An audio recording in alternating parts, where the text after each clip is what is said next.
Good day. Welcome to the ATM GBT session. This session will focus on travel risk management, and we've put together a panel of experts representing the airline field, the hotel field, and travel management field to give their comments and feedback on how we can restart travel. Everybody is ready to restart travel. I am Deborah Reed, and I'm a regional travel manager for Wood PLC, part of Amex GBT. But on the panel today, we have Mr. Adel from Emirates Airways, Mr. Bastian from IHG, Mr. Hans from Stay Safe Hospitality in Dubai, and Mr. Savio from Donata Travel in Dubai. So just to kick off the session, we want to look at travel risk management. And during my research, I found that travel risk management is actually part of duty of care. Duty of care is the overall strategy or the legal and ethical and social obligation corporations have to protect the health and safety of their employees from foreseeable threats of hazard. So that's the overarching strategy. The actual plan is travel risk management. And that's a plan that helps organizations fulfill their duty of care obligations to help protect their employees from the risk of travel.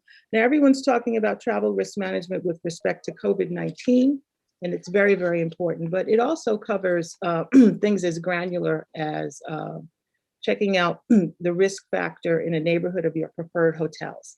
So it encompasses a lot, but today we're going to focus on actual how it affects COVID-19 and hopefully giving you information as corporate buyers on how you can restart your corporate travel program.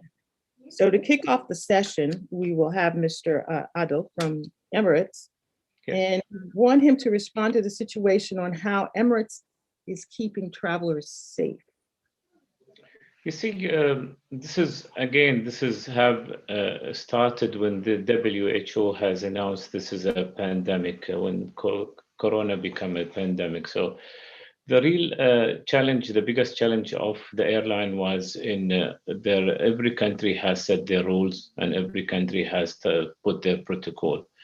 And this protocol keep changing from time to time. So for us, and we need like one source of information that our customer can access to and get the right information. What we did is we created a multimedia hub, which it's been we get all the information from every destination from Dubai and from the destination that we travel to. What's the requirement? And we update it on the system.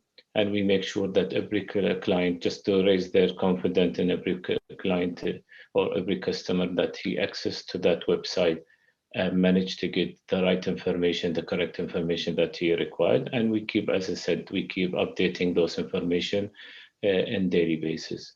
So this is the first step that we have taken, which was really challenging in the beginning.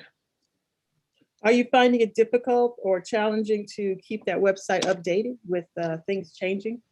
In the beginning, it was really took a lot of time to create it, and we have seen in 2020 the highest visited page in our website was this, and that's why we work very hard on it, and we make sure in all the information which we updated on that page is fully accurate, because we cannot go wrong here if the passenger end up in the airport and there is some requirement which he has not prepared, end up being not accepted to the flight. But now I think the team got used to this. The update is not when the way that you have created is just you update, sometimes the quarantine reduced from 10 to 7, sometimes removed, sometimes bring back. So we are fine with that now.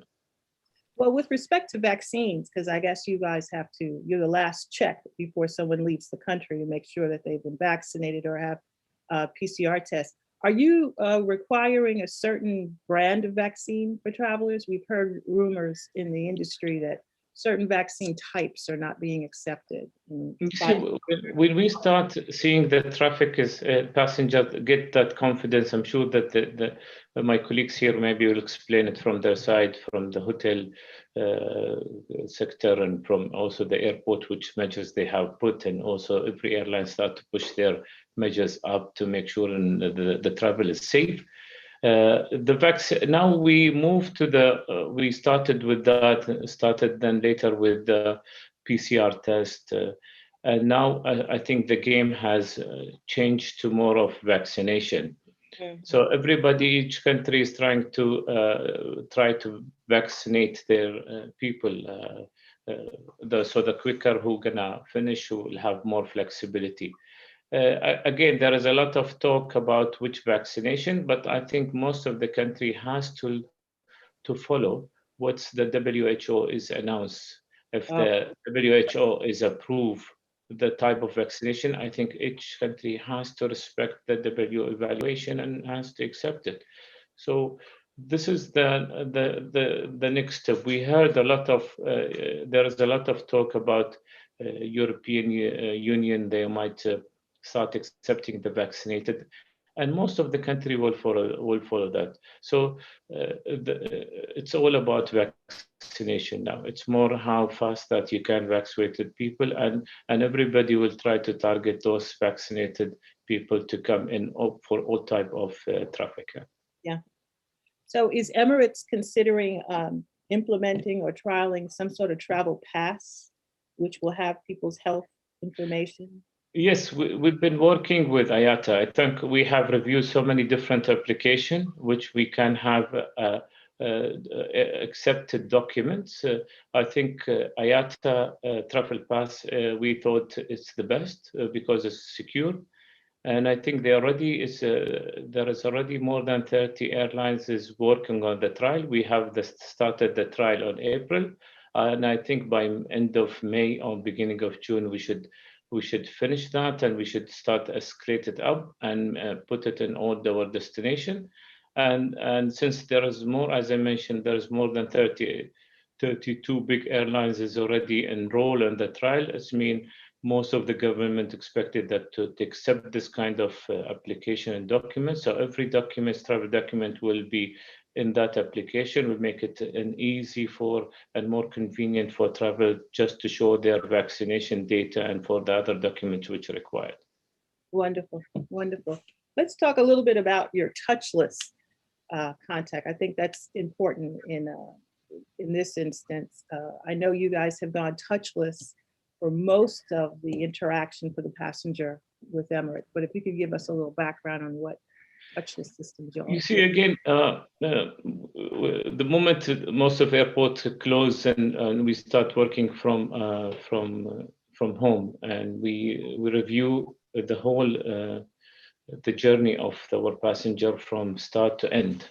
Mm-hmm. And we did have a plan to move more of transformation, the digital transformation. We had the plan, but the COVID-19 has put some pressure on us to speed up the plan which we had, and we managed. I think we managed to do well, especially at the airport. I think we have like 33 biometric check-in points.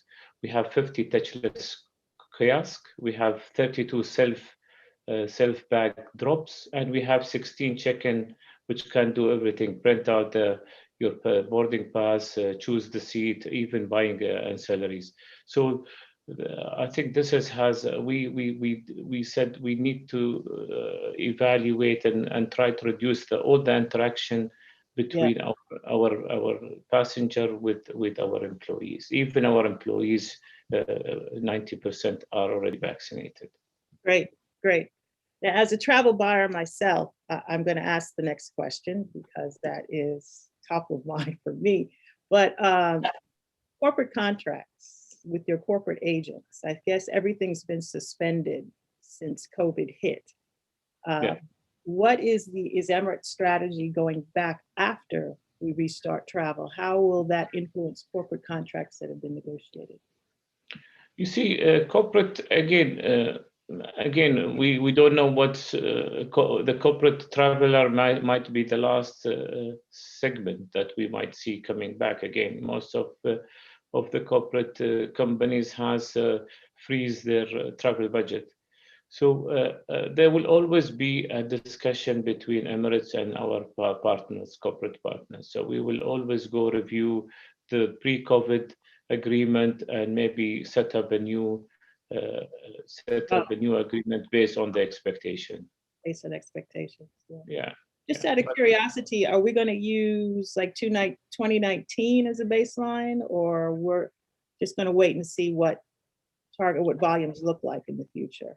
Honestly, we haven't started this dialogue yet. But again, we need to, this our partners for so many years, and we have to reach an agreement. It's not about how much the airline, how much revenue they're thinking to achieve from that corporate, as much as that we help them, that we grow, we bring the business back again. Well, that's good to hear, because corporate buyers don't know. We have no idea. We have a plan. We have a plan we are already in touch with them, but we never discussed the subject of the contract. That what we did is we informed everybody that the agreement which we have, if you still have corporate travelers, they can use the same discount level. But for the future, I think we will set a new agreement. So. Well, thank you, Mr. Adel. Emirates is a leader in the industry and a leader in the Middle East. So I thank you for your comments and feedback. Thanks Next, a lot. Mr. Bastian, who represents IHG, another major supplier for us. Can you give us a little background on what IHG has done to respond to the pandemic and how travelers can keep safe? And I know you've done a lot, because people, an airline is a few hours, but we're going to spend a few days at your hotel. So if you could give us a little background on your safety protocols, and particularly how you're helping meetings. Thank you for the invitation to participate to this panel. So definitely from the onset of the pandemic, we have realized one thing that was very clear, which was the importance of reassuring our guests, creating the guest confidence. So for this, we already had some processes in place called the IHG Way of Clean, but we have reviewed all those processes with our usual partners like Diversity and Ecolab worldwide, but also with the Cleveland Clinic, to ensure that we have science-based protocols in order to answer to the specifics of the pandemic. And this has been a bit of a shift in the way we have been working in our hotels, because it required absolutely additional training for the team, because it's not just about providing personal equipment for the protection personal equipment for the team, but it's for the team to understand why the protocol are being changed on one side, and also to be able to communicate those protocols and why they're in place to the guests as well. And at the end of the day, when we look at those protocols that have been put in place, it's clear as well that the most challenging part is to be consistent. We have thousands of hotels in the world. Just in Middle East Africa, we have over 120 properties, and there are brands like Intercontinental, Crown Plaza, Holiday Inn. So those brands are extremely famous, and we cannot afford to have a bad reputation in terms of cleanliness of our properties. And we need to make sure that what we deliver on a constant basis is at the level of the expectation of our international clientele. So for this, additionally to the Way of Clean, we have created the IHG Clean Promise. And this is basically putting our guests in charge of their stay as well, beyond whatever we can provide, for them to be able to highlight any doubt or feeling that they have about any situation, giving us a couple of hours to recover or to find a solution for them in order to provide this additional flexibility. It's not just about coming to our hotel and respecting the protocols that we have in place. We are going beyond those protocols if required by our guests, in order for them to feel safe when they are staying in our properties. And beyond this, which is really implemented at the hotel levels, we have leveraged as well our global presence, because again, we are present all over the globe, and we have put in place what we call our global pandemic panel or committee, which is in charge of sharing the best practices throughout the world, for hotels to be always benefiting from whatever is learned in the world about the pandemic. So making sure that we are always at the forefront of what is being done to protect our guests and our team. From a practical standpoint, the traveler takes a PCR test to board the airline. Does your hotel also require PCR testing upon arrival in general? So the hotels are respecting the specific requirements of the different countries. As Mr. Adel mentioned before, each country have got specific requirements. So not all the countries are requiring a PCR test to be done prior to stay at the hotel. Usually the PCR tests are before getting on the train, on the bus, or on the plane. So we are respecting the local regulation for this, but we are making sure that, for instance, for the countries which are requiring isolation, because the hotels are also used for isolation sometimes, some of the countries 7 days, some of the countries 10 days, etc. And in this case, we have specific protocols to support our guests while they are isolated. When you are talking about specific protocol for the cleanliness of the room, specific protocol for the room service, to make sure we keep them safe and we keep all the other guests in the hotel safe as well. Great. There's a concept that's developing a lot since people are working from home a lot and working remotely.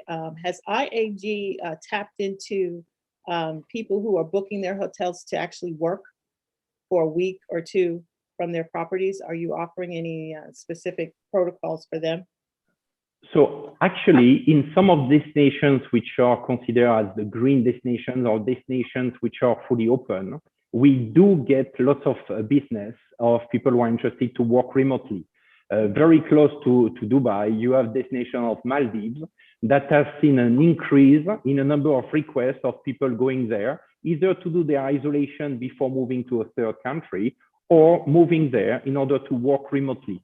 So definitely we have put in place some specifics in order to support this type of business that you talk about, for instance, business services that will not exist in resort properties that have been added to support this kind of business, or that you're talking simply about the way we are delivering our room service.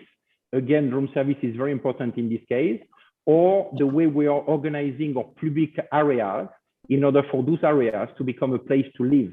And you can see, for instance, at the Indigo Hotel in Dubai, which is in Business Bay, you can live and work in the lobby area and the public areas, and it feels extremely comfortable. There is no loud music in the background. You have a strong internet connection, and you can get the best coffee in town. So definitely a great place to work from. Great. Now moving on to meetings. What's your strategy around the concept of hybrid meetings is very popular, but also there's going to be face-to-face meetings. Well, meetings definitely will take some time to restart. You know that this region, that you look at Dubai or Riyadh, for instance, this region is very famous for large meeting or large exhibitions. Those kind of large exhibitions will take some time to come back. But again, it's a question of developing the right trust with the international clientele in this case. So we have developed an offer called Meeting with Confidence. So yes, the offer does include the clean and safe element, but we have added to this what we call the digital promise, which is an enhanced digital experience when our people are using our hotels. And also we have simplified the contracting, because to the point of Adele before, many countries have got different restrictions and they keep on changing. So we want to give the best flexibility to our clients for them not to worry about cancellation, for instance. And we have limited some of those hurdles in order to make the contracting much easier and much more flexible for them. And this Meeting with Confidence is also leading to, let's say, an hybrid solution, because again, we'll not be able to reach the same volume of business for a long time, though the hybrid solution is something that works very well. We are at the virtual ATM. Last week, I was in the physical ATM, or yes, last week already, beginning of this week. And definitely you see that this kind of hybrid solution will be extremely successful for the coming few months. Hopefully, yeah. So what do forward bookings look like with IHG in general? Well, forward looking, it looks very bright. I mean, we are very confident about what's coming. Many people are trying to be let's say, or are worried about the future or what the future is going to bring us, when we're looking at the trends, we can see clearly that people still have a huge appetite to travel, to work abroad, to discover countries. So that you're talking about the business travelers, or you're talking about people who go on vacation, I think that you and I can agree that being away from the flights, it's itchy. It's itchy. We want to get back on the flight. We want to travel again.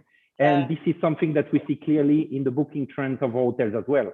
You see in Dubai, the hotels are booming with lots of clientele coming from many countries in the world. You see in KSA, the domestic market is extremely strong, both in business and leisure clientele.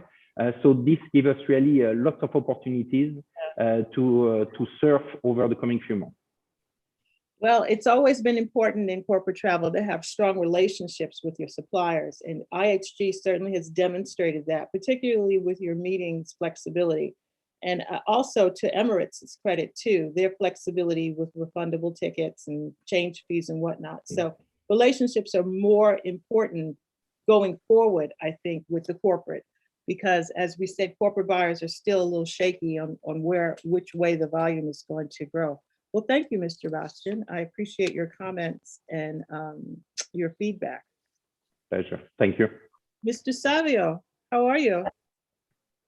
We want to get a little information from you on how, since you represent Donata Travel Management in Dubai, how is the TMC implementing processes to calm the corporate customer and encourage their safety? Yeah, so the moment COVID hit, I have to say we took a very serious approach to travelers' safety. So our operations and account management teams actually proactively did things to mitigate traveler risk. And this is through travel policy guidance, which included wellness program considerations. So for example, to give you an example, if the travel policy was that of a customer was to have them travel in economy class, we asked them to rethink their travel policy and see whether the policy change to premium economy would be better for social distancing, etc. So that sort of guidance. Also duty of care, which through a survey we conducted with our customers came out as a top priority going forward. And so we tied up and we have preferred travel security companies such as International SOS, who we've tied up with. We've also tied up with Northcote Global Solutions, which is a very bespoke security company for very high risk areas. So, we're giving a complete service offering end to end, whether it be the regular risk management through International SOS or very bespoke products. We also looked at the mandate, and we did it within Donata Travel, that we mandated the use of safe suppliers. So Donata by itself has a very high safety standard when we offer our customers suppliers, especially in terms of hospitality, to deal with. So to give an example, Bastian covered it really well with IHG hotels in terms of protocols, etc. But we also look at hotels like the Marriott, the Hilton Group, which have come out with their safety standards and measuring their safety standards like IHG does, on a regular basis. We also incorporated COVID considerations into a travel program. So, for instance, we have recommended our customers to look at PCR testing and vaccinations. What we did do was we provided PCR testing and vaccinations at the corporate site. So we tied up with clinic to go to the corporate site. We got the people there, and we tested all of them for whether it be PCR tests or vaccinations. We've gone through both doses, and you would be surprised with the demand for this, because not only did we get this demand from our own customers that we had, but we got it from our competitors' customers, because this was not being offered by our competitors. So we went the extra mile. We tried to differentiate ourselves, right? And then, of course, we proactively provided regular updates to the travelers. For example, what are the country regulations, restrictions? What is their accessibility to clinics in their destinations, right? We also provided new value-added services. For instance, like I've told you about the online on-site vaccination and PCR, but we also tied up with our sister company or daughter company, which is called DUBS. This is for home check-in and baggage disinfection solution. So it was seamless. They went straight to the airport, went through passport control, and they were at the boarding gate. So they were seen through right from their house to the aircraft. In fact, we did an extremely and I think Adil, you were also involved in that one, where we transported the Indian team after the IPL here to Australia in collaboration with Emirates. We took it absolutely through a bio bubble, right through. The cricketers did not have any access to any other passengers. We completely chartered a whole aircraft of Emirates, a 380 with 90 passengers on it to Australia. So that's the type of extent we have gone to. And also we have started our own online visa tool for inbound visas. And this is only to promote contactless travel. So I hope I've covered a lot here. Yeah, no, To your question. yes. Having spent 7 years in Saudi working for Aramco, I know that there's a little bit of a difference between regulations. How are you managing that between the UAE, Abu Dhabi, and Saudi? Yeah, so, Deborah, I think a key for a TMC to differentiate itself is to be a trusted partner, and you can only be that by providing accurate information. So you are well aware of the nuances in our region, which are very complex, right? And like you mentioned, the great example is the border between Dubai and Abu Dhabi as we speak, and the different set of rules depending on which Emirates you come from, where you're flying to, and where you're flying into. So added complexity to this is the multicultural population that we have, right? Different requirements for different passport holders, and also depending on the route of travel. So from a Donata perspective, we swung into action, like I said, immediately as the lockdown started. We formed a COVID-19 knowledge hub. This was providing weekly updates to our customers and, of course, support to our own consultants, right? Yeah. Because they also need to be updated to update the customers. So we had that very easily accessible. And then, of course, we are part of the Emirates Group. And thanks to being part of the Emirates Group, we receive very timely updates on destinations and what are the applicable restriction changes, etc. And so an example of this is with the KSA border closing. We successfully rerouted 355 UAE-based travelers back to UAE via 4 strategic points. These were Jordan, Oman, Turkey, and Azerbaijan. So we had to also look at where was it possible to reroute them that did not block them coming to the UAE. Giving our customers access to, we started doing that to give them access to trusted sources via our online booking tool. So it was directly connected to our COVID page on donata.com. And also, we also gave them access to IATA, WHO, and CDC websites. So they could update themselves. And then, of course, proactively, we provided them alternate route options to destinations where borders were are currently closed. For example, today, if you want to go to Saudi Arabia, you have to go via Bahrain or Greece or Maldives. And you'll be surprised, we've got customers who do that. So, so, this is how we have handled the situation. Well, yeah, with regard to travel risk management, I think the number one takeaway is keep updated because, the Middle East, there's so many countries that border each other, unlike in the States over here, where we've just got one big geographic mass of land. And each country has their own regulations with their borders. So if nothing else for the traveler, and that's what we as corporate travel managers need to tell and instruct in our travelers is stay updated, research the information and stay updated. Well, thank you, Mr. Savio. I did want to ask one last thing, and that was about your, you mentioned safe suppliers. Yes. Is Donata actually reviewing suppliers and deeming them safe? Constantly.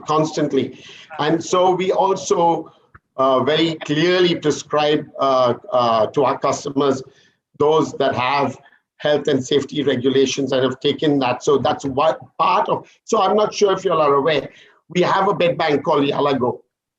And Yalago is like your other bed banks, whether it's bed,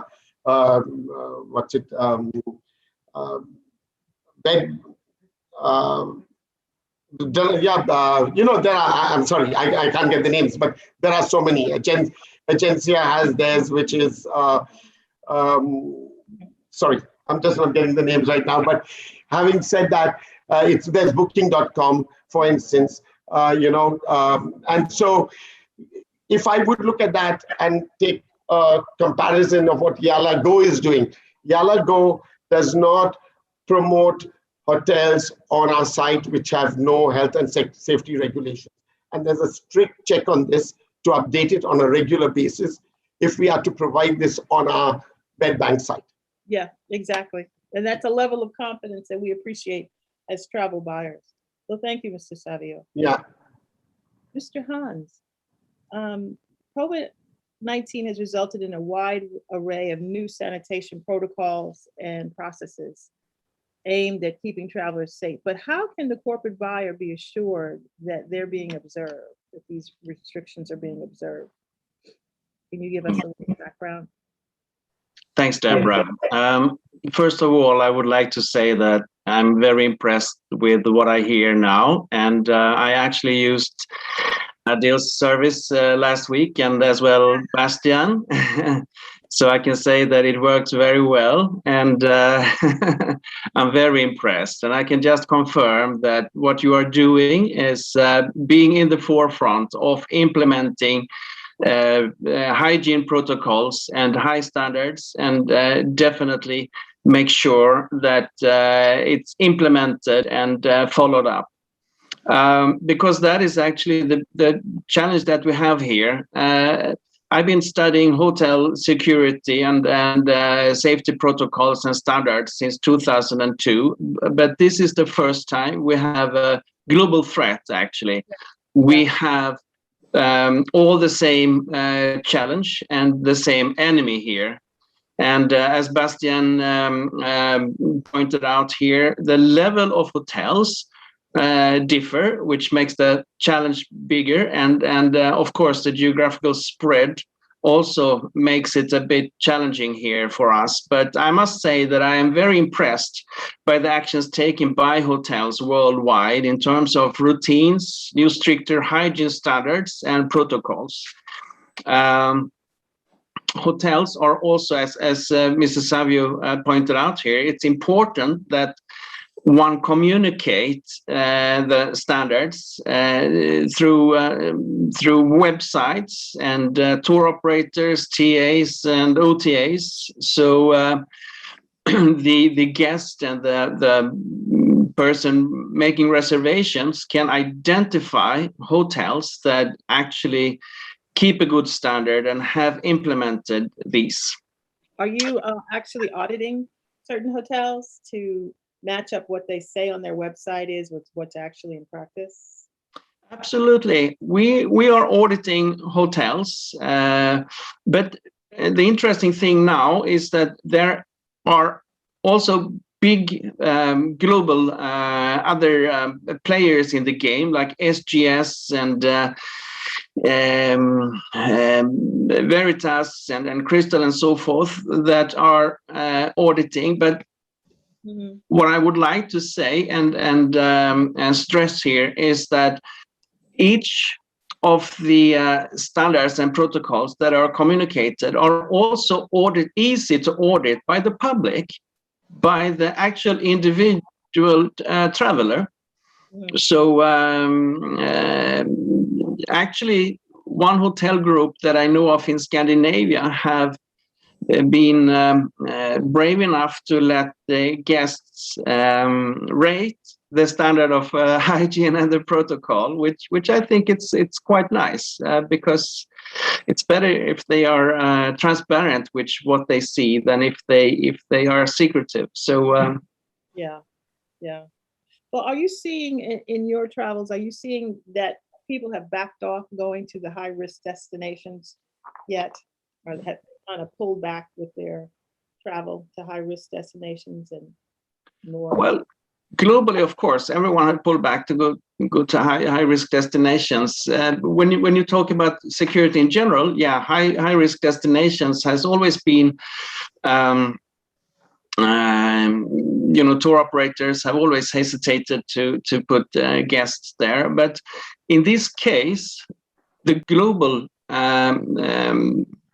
threat is there. So there is actually high risk destinations all over the world. However, I must say that UAE, if UAE can be a role model for the world, opening up early with very nice protocols, very nice standards, and actually implementing it and follow it up, then I'm confident that that all destinations around the world will be able to welcome and be seen as safe and secure from the hygiene perspective. Yes, it's going to take a partnership with everyone, particularly for corporate buyers, to translate that to our travelers, because we are already dealing with issues ourselves with travelers not wanting to travel, travelers not wanting to do this part of their job. So if we can rely on our partners, suppliers, to give us a feeling of confidence, that would be helpful.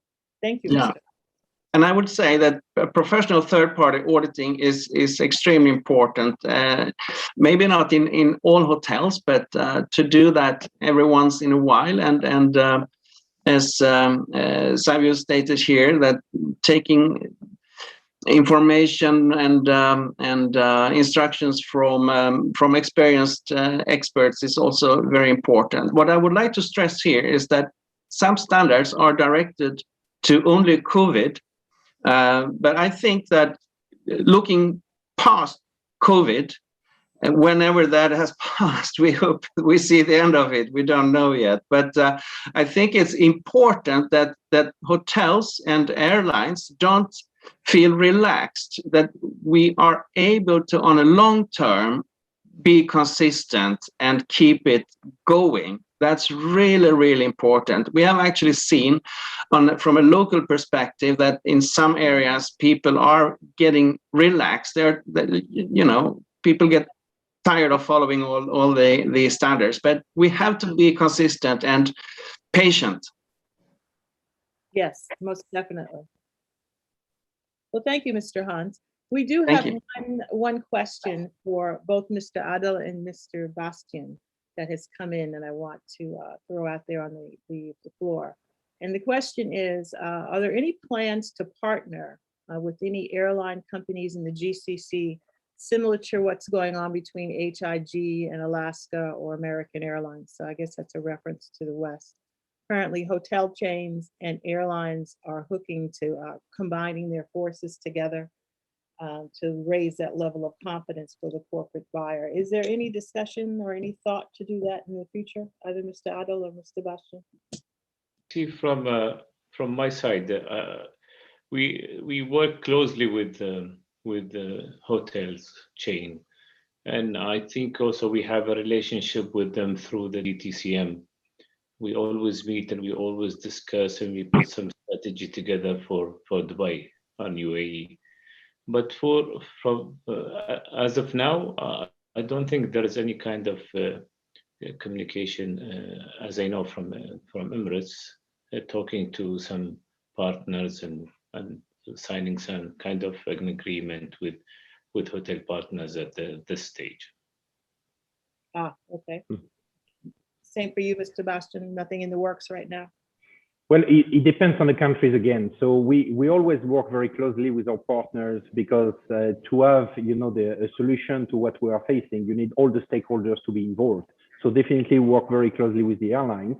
But right now, there is no specific agreement on the corporate market, though definitely there are agreements with third-party partners as well for the isolation business for the countries requiring to buy a ticket and a hotel together. So for instance, talking about Saudi right now, if you are booking a ticket to Saudi right now, you will have 7 days isolation mandatory. And when you book your airline, you book your hotel at the same time. So we are indeed part of those contracts in order to support the government through those isolation terms. But this is for a specific time. It's not something which is related to the corporate business, really. Okay. And I've got a couple of final questions since we're winding down the session. Just, off the top of my head, do you think there'll be any standardization with regards to handling COVID in the Middle East? Will there be a standard for all countries? Do you think we're moving toward that? Or will we always have this independent perspective of each country governing entrance into their country and safety protocol? Do you think we're getting close? I think from the beginning of the COVID, there was, as I told you, the moment we start gathering information and we update it in our website and for our customer to know the requirements, we could see there is a different kind of requirement in each country.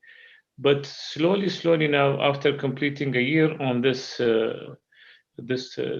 difficult time, I think, and especially the moment vaccination has been approved and introduced to the market and people start getting vaccination, and I believe we will have, and maybe by the end of this year, we might see more of a standard requirement for most of the countries. So there will be, that's why we are working with right now with, as I mentioned, working on this application with IATA, and that maybe might be the future later on. Yeah, I agree with Adele. As IG, we are working at the global level with WTTC, so the World Travel and Tourism Council, in order to establish protocol or hotels protocol that could be applicable throughout the world. So we are trying to support at the global level, regional level, and local level by working together with different stakeholders in order to align the protocols that need to be implemented in different countries, because this will support the launch or the relaunch of the business within our region and globally. So that's very important to us to find the solutions and to make sure that we are supporting all the industries that tourism covers in order to move forward and to make the pandemic something of the past, Yeah. And just to add one more thing, that if you guys notice that most of the country, they created their own application for passenger before come in to fill it. So that's automatically will be eliminated in the future. There should be, that's why we're talking about IATA travel pass, that will replace all these local domestic application, which maybe keep everybody has to have 20. If I travel 20 destination a year, then I have 20 application. That's my telecommunication company will benefit because I need to upgrade my package with them. Yes, most definitely. In reflection, when I look to, it used to be so easy to just transit countries. You could go from one country to country A, country B, country C, and just kind of sail through immigration. And all that is in the past now. Yeah. It's now up to, and we don't want the passenger to get stuck in route. Well, we've got 1 minute left, so I want to get in my thank yous and my appreciations to each one of you in participating in this panel. I think it was quite informative, quite interesting, and I appreciate all of you taking your time to participate. You know, to talk to key players in the industry is monumental, and we're excited and anticipating the restart of travel. Hopefully by third quarter of this year, we'll get back to normal because we're all tired of COVID. We're all tired of this new normal. So I want to thank on behalf of myself as well as GBT, a big thank you to each one of you for participating in our session. And that will conclude. Thank you. Thank you very much. I don't know if Thank you, any Deborah. Thank you.